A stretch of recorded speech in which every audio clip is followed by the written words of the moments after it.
আজি এটা গুৰুত্বপূৰ্ণ দিন। সদৌ অসম গৰিয়ামৰীয়া দেখি জাতীয় পৰিষদে যি শ্বহীদৰ প্ৰতি ভাষা জননীৰ কাৰণে আত্মহতি দিয়া শ্বহীদৰ প্ৰতি যি শ্ৰদ্ধাঞ্জলি অনুষ্ঠানৰ আয়োজন কৰিছে। আজিৰ এই দিৱসটিত মই অসম সাহিত্য সভাৰ পক্ষৰ পৰা শ্বহীদগৰাকীৰ প্ৰতি আন্তৰিকভাৱে শ্ৰদ্ধা নিবেদন কৰিছোঁ। মই ভাবিছোঁ যে অসম সাহিত্য সভাৰ যি প্ৰধান লক্ষ্য অসমীয়া ভাষাক অসমত জীয়াই ৰখাৰ কাৰণে উন্নতি কৰাৰ কাৰণে অহৰাহে যি পদক্ষেপ চলি আছে, সেই পৰিপ্ৰেক্ষিতত আমাৰ পূৰ্বজসকলৰ দিনত যিসকলে আত্মাহুতি দি এই ভাষাক ৰক্ষা কৰিলে, তেখেতসকলক আমি কেৱল অসম সাহিত্য সভাই নহয়, অসমবাসী ৰাইজে শ্ৰদ্ধা জনোৱাটো একান্ত উচিত। বহু কথা আমাৰ পাহৰণিৰ গৰ্ভত নাইকিয়া হৈ যায়, বহু কথা ইতিহাসৰ পাতত বিচাৰি পোৱা নাযায়।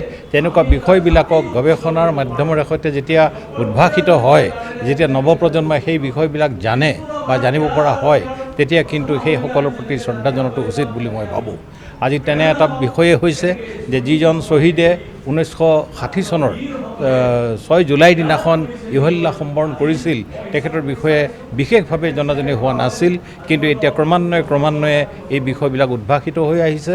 মই ভাবিছোঁ যে নৱপ্ৰজন্মৰ কাৰণে এই সংবাদসমূহ যিমানে প্ৰসাৰ হ'ব সিমানে আমাৰ ভাষাটোৰ জাতিটোৰ কাৰণে এটা মংগলজনক কাম হ'ব।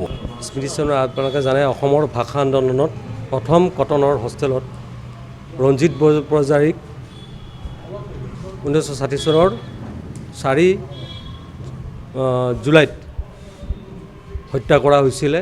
তেতিয়াৰ পৰা ৰঞ্জিত বৰপূজাৰীক আমি ভাষা আন্দোলনৰ প্ৰথম শ্বহীদ বুলি জানো।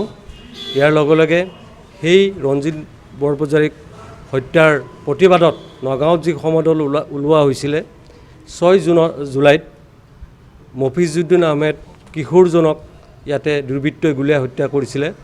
আৰু তেতিয়াৰ পৰাই মফিজুদ্দিন আহমেদ ভাষা আন্দোলনৰ নগাঁও জিলাৰ শ্বহীদ হিচাপে আমি গণ্য কৰি আহিছোঁ।